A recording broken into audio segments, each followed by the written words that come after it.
Hello all my dear students, this side Kajal ma'am और मैं आ गई हूँ। जैसे कि मैंने वादा किया था कि सीयूटी लेटेस्ट अपडेट और बायोलॉजी के नए सिलेबस के साथ मैं आपके सामने प्रस्तुत होने वाली हूँ। सो दिस साइड मी। और यहाँ पर सिलेबस से स्टार्ट करने से पहले मैं आपको कुछ बताना चाह रही हूँ। मैं ये बताना चाह रही हूँ डियर स्टूडेंट्स कि देखिए, क्वेश्चन प्रैक्टिस बहुत ज़्यादा ज़रूरी होता है। और क्वेश्चन प्रैक्टिस भी ऐसे नहीं करनी कि रैंडमली कुछ भी टॉपिक उठा रहे हो, कुछ भी प्रैक्टिस कर ले रहे हो। सबसे ज़्यादा इंपॉर्टेंट आपको ये जानना पड़ेगा कि भाई सिलेबस में क्या है क्या नहीं है। यहाँ पर सबसे बड़ा मुद्दा है कि बहुत सारे टॉपिक ऐसे हैं जो नीट में पढ़ने हैं, जो सीयूटी में नहीं पढ़ने हैं। बहुत सारे टॉपिक ऐसे भी मिलेंगे जो सीयूटी के हिसाब से पढ़ने हैं, जो कि नीट में नहीं है। सो सिलेबस डिस्कशन मैं अभी आपको करने वाली हूँ, प्रॉपर एक एक टॉपिक बताने वाली हूँ कि सीयूटी में हम क्या क्या पढ़कर चलेंगे। और सबसे बड़ा सवाल, डेंगू और चिकनगुनिया एडेड है क्या, नीट में तो है क्या, सीयूटी में है कि नहीं है, ये भी मैं आपको बताने वाली हूँ।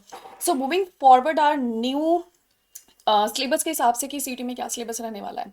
क्या डेंगू और चिकनगुनिया भी हमको पढ़ना पड़ेगा कि नहीं पढ़ना पड़ेगा।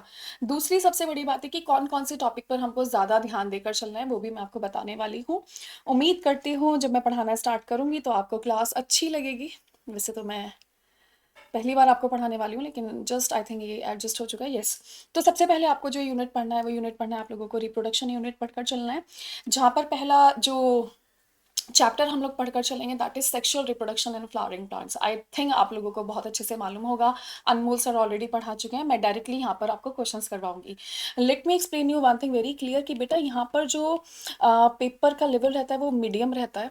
ऐसा नहीं है कि बहुत मुश्किल पेपर आएगा। सो बहुत ही लो टू मीडियम हम लोग पढ़कर चलेंगे, बहुत ही लो लेवल से मीडियम लेवल तक। यहाँ पर हाई लेवल क्वेश्चंस बिल्कुल भी पूछने के लिए नहीं आते हैं, तो टेंशन फ्री हो जाइए। हाई लेवल के क्वेश्चंस हम नहीं करेंगे, मीडियम हम लोग यहाँ पर पढ़कर चलने वाले हैं।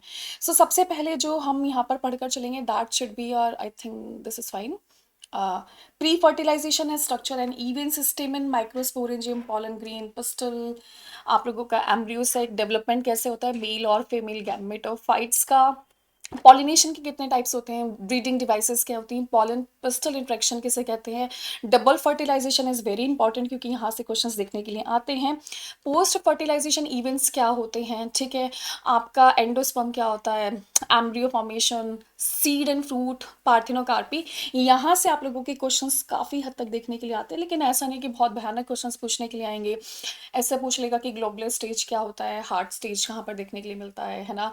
सीड फॉर्मेशन कैसे हो रहा है, पॉलिनेशन के टाइप्स क्या होते हैं। तो कॉमन कॉमन और बहुत ही बेसिक बेसिक सा पूछने के लिए आता है, तो आपको डरने की बिल्कुल भी ज़रूरत नहीं है। हम इस यूनिट को बहुत अच्छे से करके चलेंगे। सो पढ़ाने का तरीका ये रहेगा कि पहले chapter wise, then unit wise, then topic wise. जहाँ पर भी आपको डिफिकल्टी होगी आप मुझे कमेंट बॉक्स में बताइएगा और मैं आपको बराबर तरीके से कवर करवाऊंगी।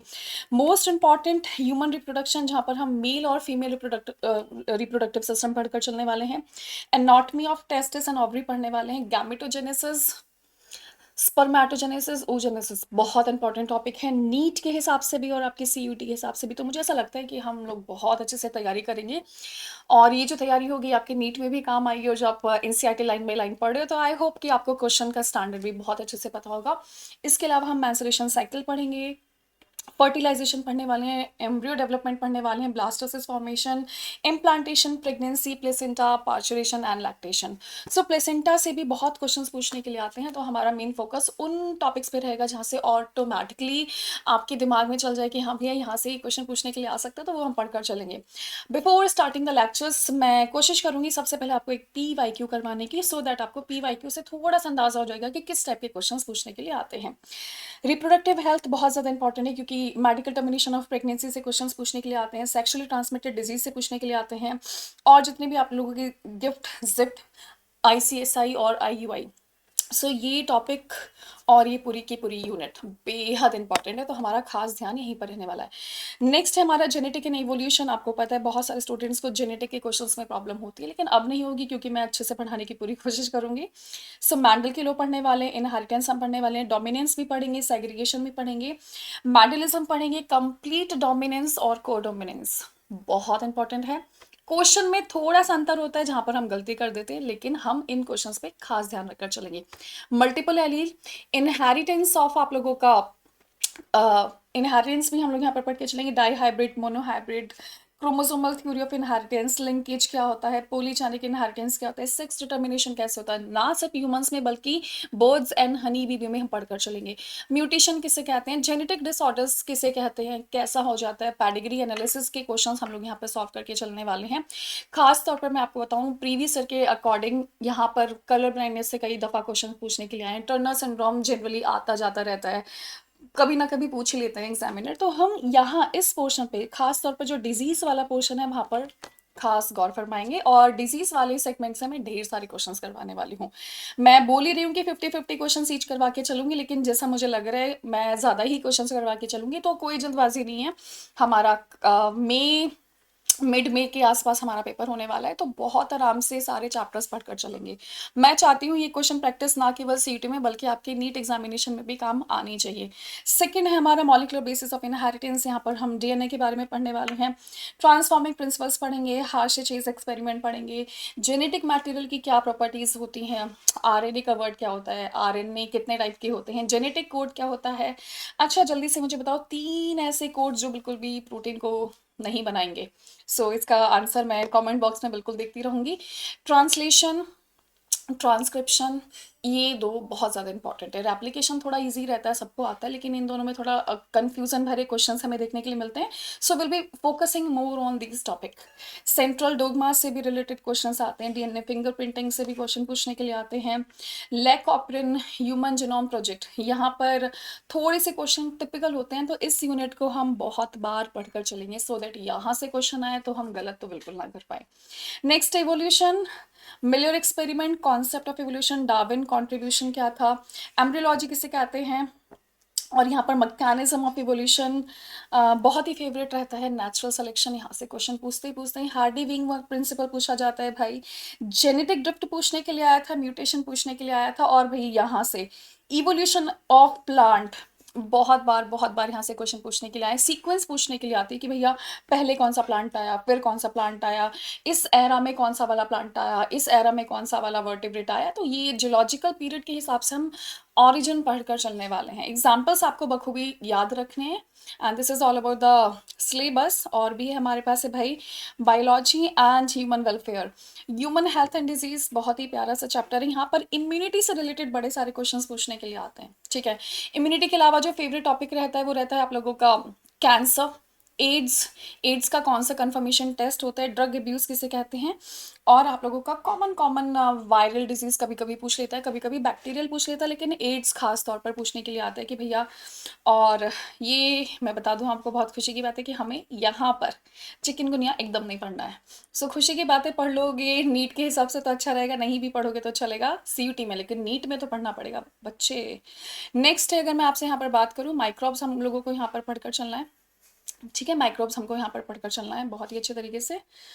और उसके अलावा बेवरेजेस में क्या काम आता है, एंटीबायोटिक्स, एंजाइम्स, बायोएक्टिव मॉलिक्यूल्स, ये सारी की सारी चीज़ें हम पढ़कर चलेंगे। और यहाँ पर जो बेसिक क्वेश्चंस पूछने के लिए आता है, बायो कंट्रोल एजेंट से पूछने के लिए आता है। मैंने बहुत डीपली एनालिसिस करा है, क्योंकि मैं अगर कोई भी टॉपिक आपको बता रही हूँ तो बिना एनालिसिस के बिल्कुल नहीं बताऊंगी बेटा। तो मैंने बहुत ही डीप एनालिसिस के बाद ये यहाँ पर पता लगाया कि हमसे ये क्वेश्चंस बहुत ज़्यादा पूछने के लिए आते हैं। थोड़ा सा मैं बड़ा साइज कर रही हूँ इसका। नेक्स्ट है बायोटेक एंड इट्स एप्लीकेशन। तो बायोटेक में हम पीसीआर बहुत तरीके से पढ़कर चलेंगे, डाउन स्ट्रीमिंग प्रोसेस हम यहाँ पर पढ़कर चलेंगे। यहाँ पर आप लोगों से एंजाइम रिलेटेड क्वेश्चन पूछने के लिए आता है। एक्सो न्यूक्लियस, एंडो न्यूक्लियस कहाँ पर यूज होता है, क्या इनका काम होता है, क्या इनका बेनिफिट है, इसको निकाल दिया जाएगा तो क्या होगा। तो ये जनरली आप लोगों को थोड़ा सा सोचने पे मजबूर कर देता है, इस टाइप का क्वेश्चंस पूछने के लिए आता है। और थोड़ा सा कहानी बेस्ड पूछने के लिए आता है कि मान लो दो पेरेंट्स आपस में लड़ाई कर रहे हैं और बच्चे के ऊपर क्लेम कर रहे हैं, तो बताओ किसका होगा। तो इस टाइप से हम यहाँ पर डीएनए एप्लीकेशंस को आपको बताकर चलने वाले हैं। डीएनए फिंगरप्रिंटिंग किसे कहते हैं, तो ये जो क्वेश्चन है इस टाइप से पूछने के लिए आता है, ठीक है। बायोटेक और इट्स एप्लीकेशन, यहाँ पर हम बायोटेक्नोलॉजी, मेडिसिन में इंसुलिन कैसे बना था, जीन थेरेपी किसे कहते हैं, मॉलिक्यूलर डायग्नोसिस किसे कहते हैं, ट्रांसजेनिक एनिमल्स कौन से थे। और एक क्वेश्चन मैं आपसे पूछना चाहती हूँ, अच्छा डोली शिप के बारे में किसी किसे पता है, पता है तो एक बार कमेंट बॉक्स में बताइएगा। इकोलॉजी एंड एनवायरनमेंट से आप लोगों के काफ़ी सारे टॉपिक्स पूछने के लिए आते हैं, जैसे birth and death rate, basically pyramid से क्वेश्चंस पूछने के लिए आते हैं। यहाँ पर जो सबसे बेस्ट मुझे लगता है interaction, predation, competition, parasitism, commensalism, mutualism और अमानिज्म। यहाँ से क्वेश्चंस पूछ ही लेता है भैया कि आप हमें बता दो, एक भी प्लस है दूसरा भी प्लस है तो कौन सा होगा, एक को फायदा हो रहा है दूसरे को नुकसान हो रहा है तो कौन सा होगा, एक को फायदा हो रहा है दूसरे को कोई फर्क नहीं पड़ रहा है, और एक को दोनों दोनों कंपटीशन, दोनों दोनों माइनस में जा रहे हैं तो क्या हो रहा है। तो इस टाइप से वो आपसे एग्जाम्पल पूछता है, तो हम एग्जाम्पल भरे क्वेश्चंस भी पढ़कर चलने वाले हैं। इकोसिस्टम यहाँ पर आप लोगों का food chain, food web, pyramids of energy, यहाँ पर इस टाइप के क्वेश्चंस पूछने के लिए आते हैं कि अ, आपको बता दिया जाएगा कि ग्रास है, ग्रास को ग्रास होपर ने खाया है, स्नेक ने खाया है, हुक ले गया, ये हो गया, तो बताओ कौन से टॉपिक लेवल पर आ रहा है, क्या बोला जाएगा इसको, प्रीडेटर बोला जाएगा, क्या बोला जाएगा, इस टाइप से बहुत सारी चीज़ें आप लोगों से पूछ लेते हैं। बायोडाइवर्सिटी एंड कंजर्वेशन में जनरली आप लोगों से पूछता है एक्सिट और इंसिटिव, और what is the basic difference between national park, है ना, जू क्या होती है, अगर किसी जानवर को उसके नेचुरल हैबिटेट से उठाकर कहीं और लाया जा रहा है तो वो कौन सा कॉन्वर्सेशन है। तो ये सारी की सारी चीज़ें कंजर्वेशन के ऊपर भयानक तरीके से सवाल पूछने नहीं जाते हैं, लेकिन आपको एग्जाम्पल याद होंगे तो आप बहुत अच्छे से पढ़ पाओगे बच्चों। तो कुल मिलाकर मेरा ये जो बेसिक कॉन्सेप्ट रहेगा सीयूटी के लिए, तो आपको जितने भी एग्जाम्पल बेस्ड क्वेश्चन है, मेरा फोकस रहेगा एग्जाम्पल बेस्ड क्वेश्चन करवाने में। उसके अलावा जितने भी हमारे इंपॉर्टेंट एंजाइम्स है वो हम पढ़कर चलेंगे, जितने भी हमारे इंपॉर्टेंट डिजीज है वो हम पढ़कर चलेंगे। इसके अलावा अगर आपको कोई भी ऐसा टॉपिक लगता है कि मैम आप छोटे छोटे वीडियो लेक्चर्स हमें प्रोवाइड करवा दो सीयूटी के ऊपर, तो मैं उसकी भी पूरी पूरी कोशिश करूंगी। और once we are done with the CUET syllabus, मैं आपको बहुत सारे क्वेश्चंस की प्रैक्टिस करवाऊंगी। सीट एग्जाम से पहले बहुत सारे मैराथन लगाऊंगी मैं, ताकि आपको unit wise, chapter wise, topic wise कुछ भी ऐसा नहीं रहना चाहिए कि मैम ने पढ़ाया और समझ नहीं आया। तो हम बहुत सारे क्वेश्चंस करके चलेंगे सो दैट हमारे पूरे नंबर आ जाएं। Lastly, guarantee question in CUET 2026, जैसे कि आपको पता है, जैसे अनमोल सर के नीट में क्वेश्चन आता है, मैं पूरी कोशिश करूंगी सीयूटी का एक भी क्वेश्चन मेरे पढ़ाई से बाहर नहीं जाना चाहिए। So classes will be started by 19th of January 2026 from 5 बजे से, मंडे टू सैटरडे। सैटरडे को मैं होमवर्क दिया करूंगी ताकि संडे में आप पूरा दिन पढ़ें, और उसके बाद again back to Monday with me. Flop session क्या रहने वाला है, पहले मैं चैप्टर वाइज प्रैक्टिस करवाऊंगी, फिर यूनिट वाइज करवाऊंगी, फिर फुल सिलेबस की मॉक प्रैक्टिस चलेगी। और इसके अलावा अगर किसी बच्चे को टॉपिक वाइज क्वेश्चन भी पढ़ने हैं, डू लेट मी नो, और कमेंट करो भाई तैयार if you ready. So this side your काजू मैम, मुझे पुराने जितने भी बच्चे हैं सब प्यार से काजू मैम बुलाते हैं, आप भी बुला सकते हैं। सो गाइज बहुत मज़ा आने वाला है पढ़ने में।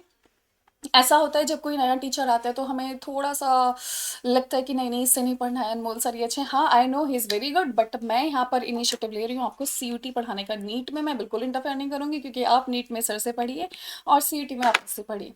So guys thank you so much, have a nice day. उम्मीद करते हैं पहली क्लास बहुत अच्छी जाने वाली है, और यहीं से आपको क्वेश्चन प्रैक्टिस का थोड़ा सा आदत पड़ जाएगा। हो सकता है जो क्वेश्चन मैं सीयूटी के लिए पढ़ा रही हूँ वो आपकी नीट में भी मिल जाए। सो गाइज नमस्ते, नमस्कार, thank you so much, have a nice day, thank you.